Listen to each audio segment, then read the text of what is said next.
Hello and welcome to the show. I'm Chris Stafford, and my guest this week is Amina Mohamed, who founded Cameras for Girls, a wonderful organization that educates African girls to use a camera, and they're actually provided with a camera at times, Amina. I think it's such a wonderful organization, and we're going to get to down in the weeds with you about this organization. But I want to start with a little bit of background because, well, first of all, welcome and thank you, because I know this is not easy for you. Thank you for joining me. Thank you so much for the opportunity. I really appreciate it. Well, as I say, I want to get into the weeds with the background of cameras for girls and so on. But I know you and I were both made in England, and you hailed from SW19, which is South London, for those who are not familiar, Merton to be exact. And then you came to Canada at a very early age. Well, actually, before coming to Canada, I was born in SW19, lived there for 9 months, and then we all went back to Uganda where my parents were born. My dad was studying at the time, and then they got married and had me, and then they were like, no, we're going to go home and, life will resume. And I just turned 3 in March, and August of 72, Idi Amin said, all Indian Asians have 90 days to leave. And we thought he was joking, but he wasn't. And so we were the second last plane to leave Uganda, and we came to Canada. And except for me, we were all stateless, which meant that they stripped you of all of your documentation, your rights, your passport, your everything. And so it was very traumatic for my parents, but I was only 3 at the time. And so we settled, and I've been living in Canada ever since. And you have a sister, Farah. I do. Is she older than you or younger? No, Farah's younger by 14 months, and she is actually Senator Farah Mohamed now. Yep. And she's also had her very prolific career in the nonprofit sector. She started an organization many years ago called Girls 20, which is now known as FORA. And then she served as for the Malala Fund, their CEO. And then she went to the Prince's Fund of Canada, which became the King's Trust of Canada. And now she became a senator. Yes, exactly. Interesting journey for her too. But I want to come back to the next step. When you left Uganda, you were stateless, so you were refugees arriving in Canada. What year was that? Then 72. So we came November 1972. Okay. And, my parents obviously knew what winter was like being in England, but it was never that bad. And we land in a Montreal, I have to tell this story. We land in a Montreal Red Cross facility, and where they're processing the refugees. And it's my dad's turn to go up, and the border guard asked my dad, so where do you want to go? And my dad's been looking at National Geographic, and he says, oh, we'll go up to, the Yukon or the Northwest Territories. And the guy looks at my dad and says, yeah, it's too cold up there and there's no jobs. Where do you want to go next? And my dad keeps on looking at National Geographic, and he goes, oh, we'll go to this place called New Brunswick. Now, thank God this guy was so patient, because he's like, again, no jobs. And then my dad kept on giving away these crazy ideas. And he finally stops him and says, look, man, do you have any family in Canada? And he says, yeah, I have a sister in a place called Catherine's or St. Catherine's Stamp. And that's where we ended up, which is just near the Niagara Falls border on the Canada side. So we lived there for 8 years, and then we moved into another city where my parents lived for 40 years. And and then life took on from there. Yeah. And it became home. What nationality are your parents, Amina? So we're Ismaili Muslims. Okay. Yeah. And so we came to Canada because Aga Khan at that time had a very good relationship with the Prime Minister of Canada, Pierre Elliott Trudeau, and said, look, we've got 8,000 Ugandan Asians. Like, there was 80,000 of us kicked out. And so many went to the UK, Austria, whatever countries were willing to take them. And Canada said, we will take less than 10,000. So I think 8,000 of us landed. And at the time, this was new for Canada, mass, refugees coming into the country. And people were, understandably upset. Like, who are all of these, Pakigo home? That's all I ever heard. People coming in to take our jobs and blah, blah, blah. And so life was not easy. But we made it what it was, right? What we could do. And within 1 week of landing, my dad had 2 jobs. By day, he was an accountant. And at night, he was at the racetrack as a taking bets for people. So that's how we learned how to play the horses. Yes, good job for an accountant, I would say. Yeah, exactly. And what did your mum do? She was taking care of us, but she was a seamstress. And then she started designing her own stuff. And I think that's where I got sort of influenced when it was time for me to go on to college, because I had a camera in my hand since I was 10.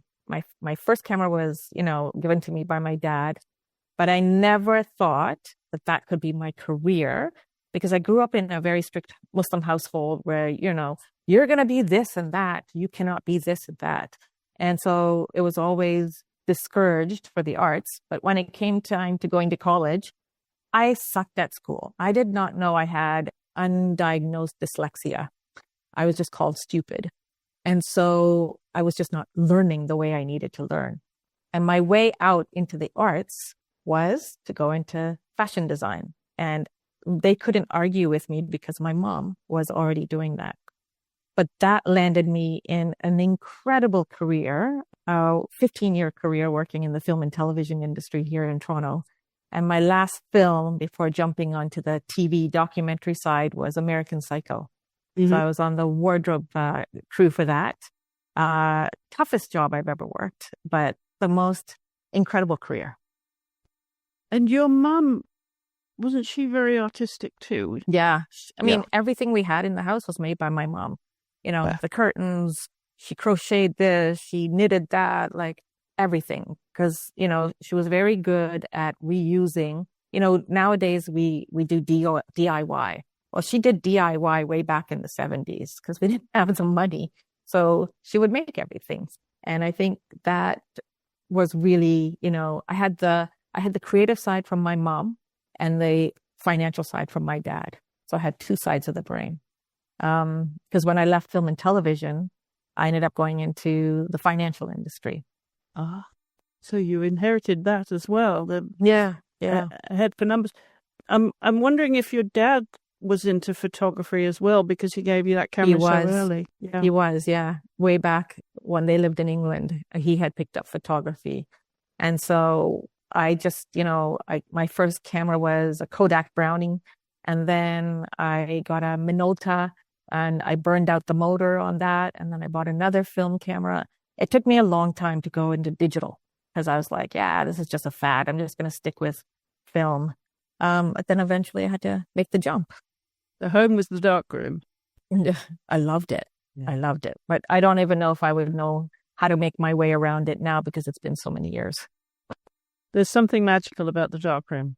There is, right? And also that discipline that you only have 24 to 36 frames and you got to make every frame count. And so you really have to think about the light and the settings and understand what it's doing when you're taking that photo rather than just blasting off a shot. Now, I don't like it, delete it. You really had to be intentional. And it taught me so much more about photography.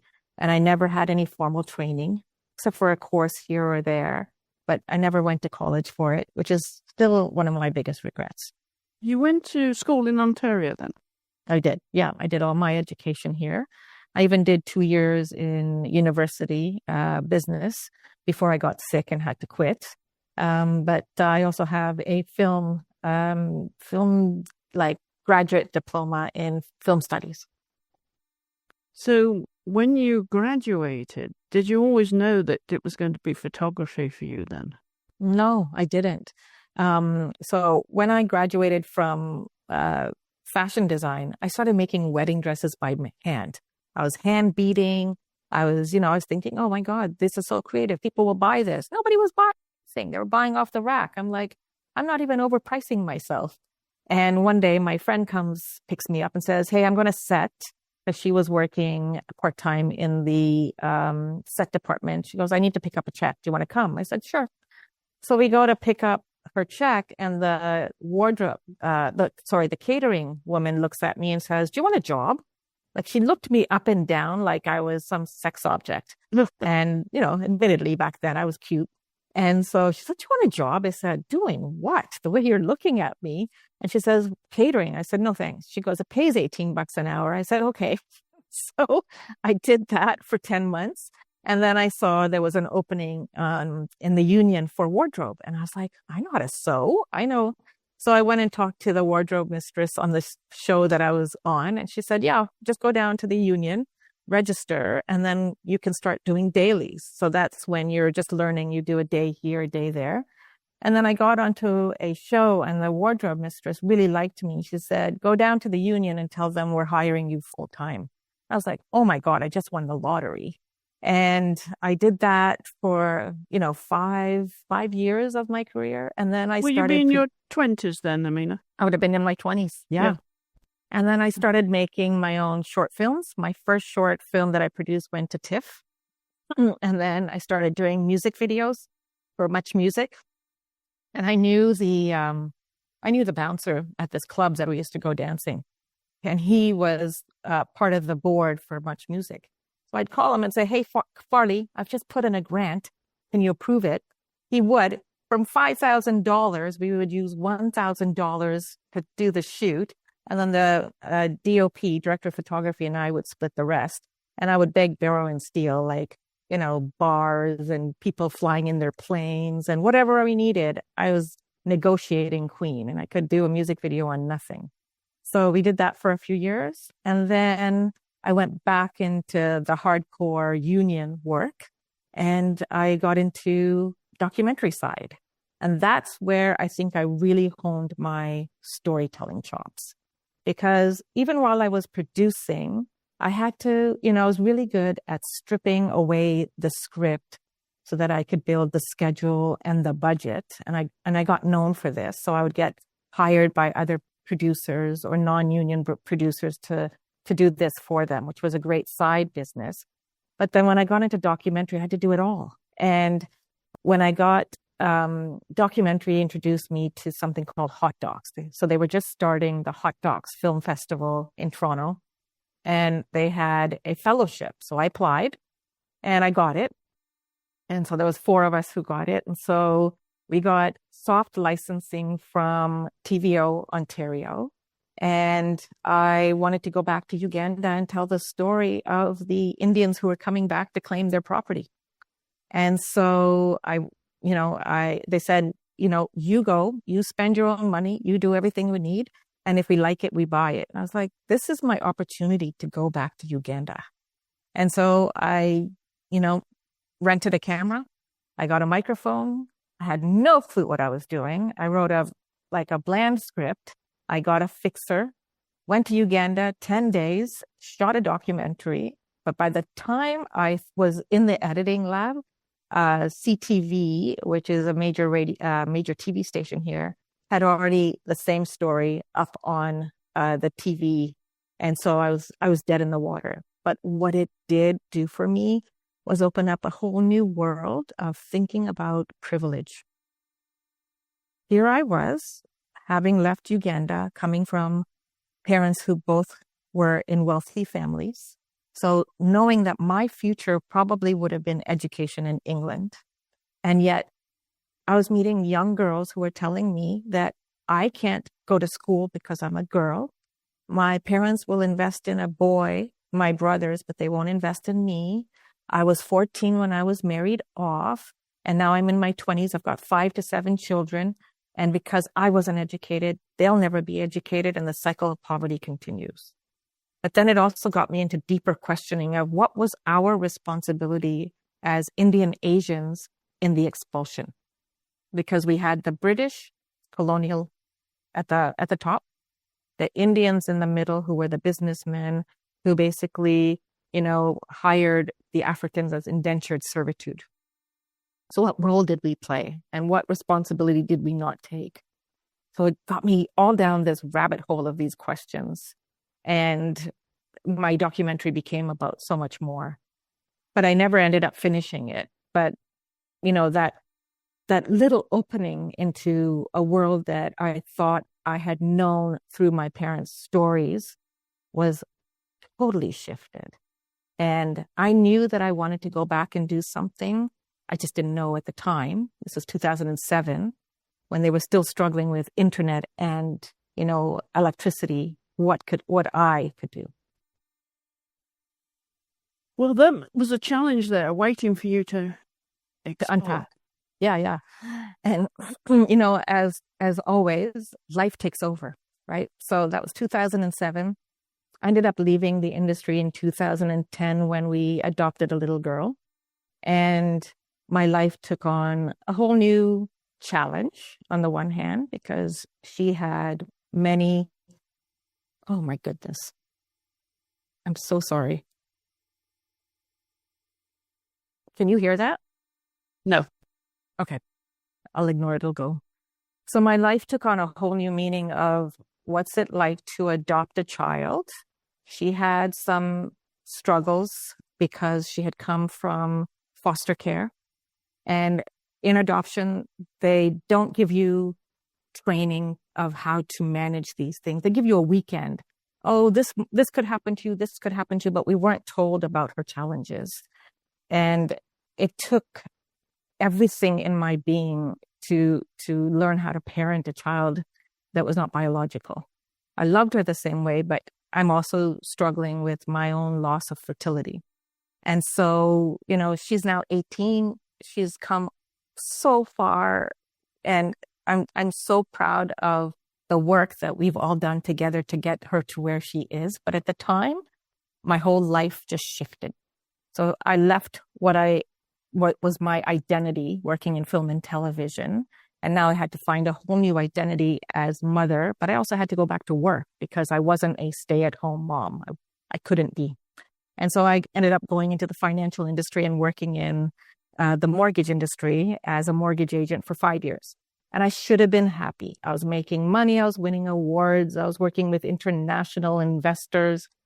But inside, that call to Uganda kept on coming up. Why am I here? What is the meaning of my life? It has to mean more than this. And so in August 2017, I sat down to write my mortgage broker exam. And I remember going into the exam room and with all my colleagues, and my boss was there. And I'm looking at the clock, I'm looking at the paper and the pen, and I'm like, what am I doing here? So I put the paper with the pen down and I walked to the door, and my boss said, "Where are you going?" I said, "I quit." He said, "What?" I said, "I quit." And I walked out and I never turned back. And when I told my husband that I quit, he was not happy. And then I told him I'm going back to Uganda to, teach photography to young girls. He said, "Oh shit, here we go again." Because admittedly, I was always coming up with crazy ideas. Some, really crazy, and some were good. But in the year that I took, that was August 2017, to put it out on Facebook, I call it Facebook because I'm no longer on Facebook, and tell people my idea, I got all sorts of feedback. Why do you want to go and work with African girls? Why would you want to go back to Africa? You're Canadian. That's a stupid idea. That's crazy. And if I had, sat in that space of uncertainty and listened to the naysayers who don't have a vision, I would have never started. And I didn't know if this was going to succeed, but I knew I had to try. And at the time, I had started running photography tours to Uganda. So I thought, why not do a photo tour and, a Cameras for Girls workshop? And it wasn't called Cameras for Girls at the time. It was all based under this photography tour. Why not try and do them at the same time? So I took one Canadian woman with me who always wanted to go to Africa. And we ran the tour, we ran the workshop. We worked out of this rudimentary space with no electricity, no internet, no flush toilets. Like, talk about privilege. But we had an incredible workshop with 15 young women, including a woman who worked at BBC Uganda. She could not get higher in her position because she didn't own a camera and didn't know how to use one. So I come home after 2 weeks thinking, well, that was a great experience. So what? What am I going to do now? And 2 weeks later, one of the girls in the program, Jonita, writes to me and says, Amina, at the time, I did not tell you that I had a job as a journalist for 4 months. I was not getting paid and I was not getting published. I went and showed my editor the camera you gave me and that I could now take photos to support my stories. And I am now put on payroll and will be paid and published a minimum of 4 times a week. And a year later, when the roof flew off her mother's home, she was able to repair it. And I thought, okay, if I could change the life of one girl, how many more could I change? And that was when I started formalizing. Well, I love that something like, did I read 80% of your graduates get employment? 80%. Yeah. Which is huge. Well, it is, congratulations. because we invest in a year-long program, right? Yeah. It's not a short gap. It's not a, come and learn photography. Photography is yes, you need to know it, but you need to know storytelling. And we don't just do storytelling. We do ethical storytelling. These are women working in male-dominated spaces, going into communities where they're not being used to seeing with a camera. I still get men telling me, what? She's got a camera in her hand? And swear to God, it still happens. And I will say, do you live under a rock? Like, really? Yes, she's got a camera in her hand and she knows how to use it. But ethical storytelling, enables them to gather somebody's story with dignity and agency and with them mentality rather than about them mentality. So even at Cameras for Girls, we don't tell stories about our students. We tell it with them. We ask them to use their own voices and express how they feel about the story that they just told. Because when you can give somebody agency, dignity, their own voice, watch them go, right? Watch them fly. And we get, so many beautiful testimonials that we don't ask for, because at the beginning, they're like, who is this? Muzungu means foreigner. Who's this Muzungu coming in and telling me what I need to do to succeed? And it takes a while for them to gain trust. But once they put their trust in me and they see that I'm there for their benefit, they go all the way. I'm curious as to why it became still photography for you and not video, because you came from video before you retired. What was this thinking behind that? So in 2018, video wasn't as big as it is now in terms of the gap. So when I did my research to ask the girls, why are you not getting jobs? Like, what is stopping you? Is it the skills? That was number one, because they're coming from theoretical university backgrounds.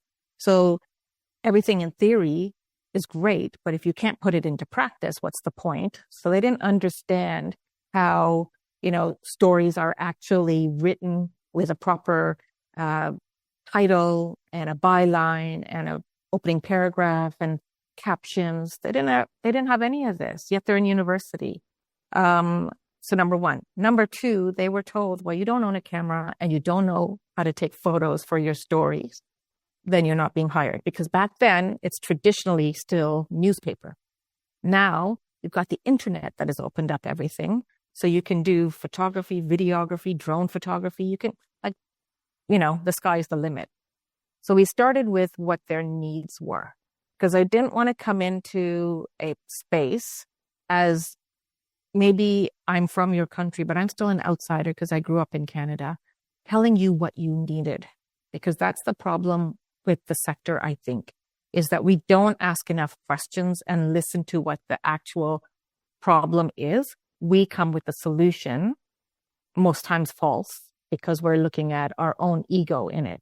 When we strip away the ego and we actually get down to the business of asking, and I hate the word beneficiaries. So for me, it's our students or our girls, what do you need to succeed? And they tell you that's what you then go and build. You don't build what you think they need. You build what they actually need. So that's where we were very different. And at the beginning, we were just a 3-day workshop. So 2018 and 2019 was just a 3-day workshop. After COVID, we became a 4-day. And the fourth day, first 3 days, they're in the classroom learning about photography, ethical, exposure triangle, composition, all the technical bits, breaking it down, what's aperture, what's shutter, what's ISO, everything they need to know. And then there's a lot of practice in between and reviewing of photos, and you can see their incremental growth. By the end of the third day, they've never touched a camera on day 1. By day 3, they're manual. By day 4, we're going into community to work with a partner NGO who allows us access. So these girls can use their new ethical storytelling and photography skills to come and tell the stories with the organization and about them, so that now that organization has marketing materials, but these girls have a first piece in their portfolio. And then from there, we transition online, and we're teaching them everything and anything, including support with mental health, because a lot of them struggle with mental health, specifically being told, you don't belong here, you better quit, I'm going to marry you off, why did you even go to school? Always being told they don't belong. And that would be enough for anybody living anywhere. But when you're a girl living in a patriarchal society and your only worth is defined by, what you can cook, the childcare that you can give, the number of babies that you can make, the husband you can make happy, you struggle to see yourself in any other way. So I say that the biggest benefit of our program, other than the skills-based training, is that the confidence that they come out with. Well, in terms of those early days and the workshops, how did you think you were going to fund this then? And how do you fund it now? So early in the day, we did GoFundMe. And if I knew what it was like to run a charity, I would have stuck to GoFundMe, I swear to God, and just gone after corporates. But right now, when we transitioned, we became a charity in 2021. We have a monthly donor program. We have a donor advised fund program. So we're really growing that program. We're trying to tell people that, hey, do you have a donor advised fund? Fund us. We just got a U.S. fiscal sponsor. So now with that U.S. fiscal sponsorship, we can raise funds in 12 countries outside of Canada, including Africa. Then we also registered in Africa as a nonprofit. And then we have regular donations, corporate sponsorships, and the list goes on. So it's very diversified. I this year made the choice not to write many grants, because grants are based on gatekeeping. If they don't know you, they're not going to give you the grant. So if it's not relationship based, or if it's not something that I know that I've got a really good chance of getting, I'm not going to waste my time to write it, because I could spend that time, building out another program or building out another funding mechanism. Where we are strong is that we have diversified, but not to the detriment of our own work, meaning that because I'm one person led, there's only so much of me to go around. And so if I'm saying, oh, I'm doing, a fundraiser over here, and over here's our monthly, and da-da-da-da, it becomes too confusing for the donor. So we've got, our giving page. There's so many different ways to give to us, and people choose what's beneficial for them. But the fact that they choose to give to us is because our mission speaks to them, because we're learning how to speak in storytelling. Even if we're talking about 80% of our, a statistic like 80% of our girls come through our program and graduate, are finding paid work, that's wrapped in storytelling. If you don't have good storytelling, you're never going to convince, your average Joe to invest in you. Presumably it's open access for all these young girls. So how do you promote it, and what support do you have on the ground, so to speak, to promote the organization locally? Yeah, so we have built volunteer teams in each of the countries. So right now we're in Uganda and Tanzania, and later this year we were supposed to do Kenya. And unfortunately, I've had to put a pause on that because of health challenges. But we build volunteer teams in each country that help us with, on the ground logistics. So if I need a venue, where are we going to go for the venue? Who's going to be able to source that? The catering, because we feed the girls breakfast and lunch every day. Who's going to be giving us transport if we have to drive a long distance away? In January, when I was in Tanzania, we had to go from one end of the city to the other to do the 4th day practical. And we had to hire 3 Ubers. And that took coordinating logistics between all of us to say, okay, well, you order on your phone, I'll order on mine, and you order on yours, and then I'll give you the cash. And knowing how to work as a team is critical. Right now, I can't go back in June because I've hurt my back. So we're going to be running an alumni workshop, and my team who've been with me since, some of them since 2023, and some of them since 2024 are now going to run this for me with my support from here. And I think when you can let go of the minutia and focus on the high level and leave that minutia to your teams because they can manage it if you give them the bandwidth, then it's possible to make it work. And when I say, their responsibilities usually only happens when it comes time to programming. Otherwise, it's on me, right? Like the day-to-day of everything else.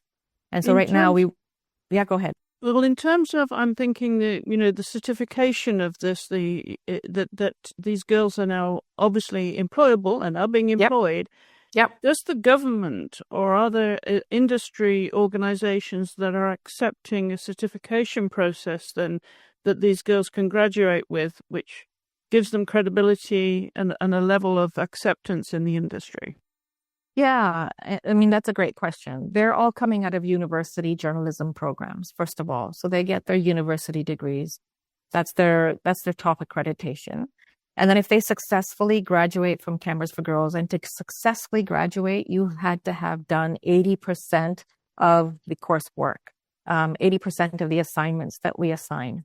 If you haven't, then we give you a chance to catch up. But if you're still not willing to do it, then you don't graduate. You don't get to keep the camera, and you can stay on the online learning hub, which is the backbone of our work, but you don't get that certification. Certification in Africa means more to, them than it does here in North America. I was very surprised to learn this, because certification for them means that they've achieved something. And, we've got such a great name in Uganda and Tanzania that when a girl goes for an interview now and they see on her resume she's come through the Cameras for Girls program, they've already got a leg up. Because they already see that. Because they've understood that our program is not just, hey, come and learn photography. Here's a camera to keep. We're just going to say these are our numbers to our donors, and, it's all fluff. Because there's a lot of programs out there that is just fluff, but they're getting the funding that they shouldn't be getting. We should be getting that funding. But because we are not locally led yet, it's a challenge. But back to your question of certification, it carries a lot of weight. So that, coupled with their university degree, puts them above the competition when they go for jobs. And I think that's why we're getting such a high success rate, because our program is so robust, because we give out certifications. How would you regard your biggest success then of this program so far, and looking to the future, what would bring you even more success in your eyes? Yeah. I would say the biggest success for us is that when a girl can walk in the door first day, she can't even make eye contact in many cases, because they've been taught, don't look at the teacher, don't talk to the teacher, don't speak up, blah, blah, blah. I'm like, look, you are going to learn the non-African way. You're going to learn how it is in the real world. If you don't like something, you're going to speak up. If you don't understand something, you're going to speak up. You're going to use your voices both visually, orally, and physically, mentally, every single way. We're going to help you put your voice out there. And when she can graduate and actually tell me what she got out of the program and show me through her photography, through her storytelling, through her writing, through her job that she's getting. One of the girls When I was in January, I came back from Tanzania and I was back in Uganda for a few days, and I decided to do a 1-day refresher workshop for the girls that were in the 5th cohort. So we gathered, it was pouring rain outside. We sat in a bar where I did a refresher on the, on the camera settings and on the exposure triangle, and answered any of the questions. The sun cleared, the rain cleared, the sun came out. We went out to a local market where we practiced ethical storytelling again together. And one of the girls came to me and said, I pulled her apart and I said, look, you have a talent, but being on social media does not mean that you're just going to be taking selfies of yourself. It means you're going to showcase your work that you have been taking, that I have been promoting to other people to purchase your photos so that you can make a living that way too. So meet me halfway and showcase who you are and what you can do. Stop with the selfies. That was January. Yesterday, she wrote to me to say, Amina, I just finished your program. I just got my graduation done 2 months ago from Cavendish University. I just got a full-time job because I stopped doing selfies and I started listening to you. And that means everything. One girl showing that she's got success shows another girl that if she works hard, she can attain that too. Well, this is what really it's all about, isn't it? When we are empowering young girls, we're giving them the tools, but the important thing is that we're empowering them, right? Then they can see, especially in a patriarchal society, which these girls are in. I'm curious then on the other side of this, what the response has been from the patriarchy to giving girls this kind of power to be employable with the tools that they have, not just for the job, but also in society, in a patriarchal society. Excuse me. So I'm gonna go back for a second. So another word I don't use is empower. I use empower. So the difference for me is empower is so overused in this social services sector that it's basically lost its meaning. And it had come around during colonial times, and it meant that I have the power and I choose when to give it to you. Empower means that you already have the power within you, and I'm just coming along to help you unlock it. And so this is something that I walk and talk about to others during my ethical storytelling sessions. But to answer your question about the patriarchy, every once in a while I will get, why don't you teach boys too? And I said, that kind of answers the question because it's called Cameras for Girls. Girls don't get opportunities like men do, like boys do. A man could walk off the street, go and get the same job with no schools, no tools, no education, but a girl has to jump through 10,000 hoops to get to where she's going. And that's not just in the media sector, that's anywhere. And so when the patriarchy turns back to us and says, hey, Amina, I see you've got a volunteer program, or I see you've got a mentorship program. I'd like to mentor one of your girls so that I can help her succeed. That's when I know that our message has reached the masses. That's when I know that we've got something special here, because these are men working in the industry who will come to me and say, hey, Amina, I've got this opportunity at the Africa Fest that's happening in Tanzania in June. Would any of your girls like to come? We can't pay them, but we will guarantee that they'll get exposure and that they'll be able to, learn on the soccer pitch. And I said, we can't also pay them because it's not in our budget, but I'll put it out there. And because we're all about giving them opportunities, paid and unpaid, it's up to them to what they want to take. This came from one of our previous mentors. He's huge in the photography, sports world, documentary world. And one of our girls stepped up and said, yeah, I have family in that region. I'll travel there. I'll stay with my family and I'll take the opportunity. And most of the opportunities that we're getting are coming from our male partners. So the patriarchy is recognizing that female voice is missing. And what's more at risk is when we don't have the female voice, her photos, her stories, her voice, telling those stories of the rural woman living in her rural community, facing loss of pregnancy because she couldn't get to the hospital, or gender-based violence, or her struggle now that U.S. aid has cut all, access to medication, that her son or herself are dying from AIDS. They're not trusting men to tell their stories. They want women whose lived experience they can understand to tell their stories. So men are starting to see that we're missing this out there. And if we don't catch up, we're gonna lose a whole generation. How many girls have come through your program, Amina, so far? So through our, we've got 3 programs. So through our year-long program, we have trained 165 girls, but that does not include 10 girls in South Africa during COVID, and that does not include the 3 refugee settlements that we also, so we're close to 200, and that's 200 cameras. Then we have an online learning hub, which sits in the back end of all of our work. This is our video-based platform. So because I teach every Friday on Zoom, everything sits on this platform. And so you could be in our year-long program. You could be coming from a refugee settlement. You could be a woman or a girl above 18 who has her own camera or a smartphone who's found us, learning alongside us. And then we have a Train the Trainer program, which we launched in March of 2024.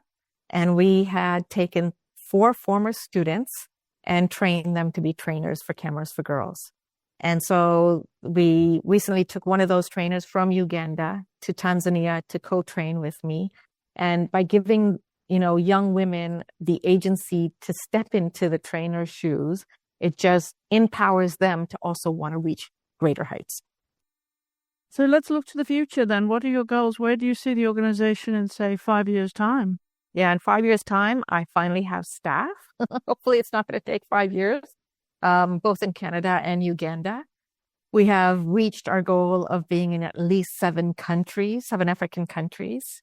And we've hit our goal of at least 30,000 women being impacted by our programming. Wonderful. Terrific goals.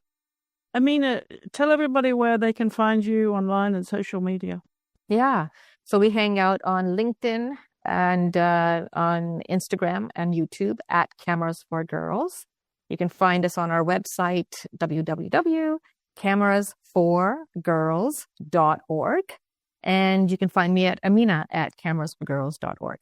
Wonderful. Well, the very best of luck with all of it. It's a wonderful program and obviously gives opportunities to girls where they otherwise wouldn't get them, I'm sure. Yeah. I mean, there's a lot of programs out there, right? Yeah. But they're not thinking like, for us, it's about job creation. That's the end goal. So you have to work from there. And so we're the only ones out there who are actually creating jobs through our program. And we're very proud of this. And we're happy to partner with other organizations who also see that as, their mission, but maybe don't know where to get started. Happy to share. Wonderful. Well, thank you for taking time to come on the podcast. Thank you so much, Chris. I really appreciate the chat. Absolutely. And we're going to have we're going to hear from our friend Gretchen Walton now. If you don't follow Lady Camera Guy on Instagram, then you're missing out, because Gretchen also does wonderful work helping girls and women in the industry. So do follow her, but she's got a message for us now before we end. Well, again, don't forget to follow Gretchen as Lady Camera Guy on Instagram, and also sign up for her newsletter. You can follow us on social media. We're at the Art Podcast. We're also a Call Time Podcast, and we're also on YouTube. So do follow us, and you'll find stories of women around the world from all areas of creative art and across film and television. So until the next time, thank you for joining me.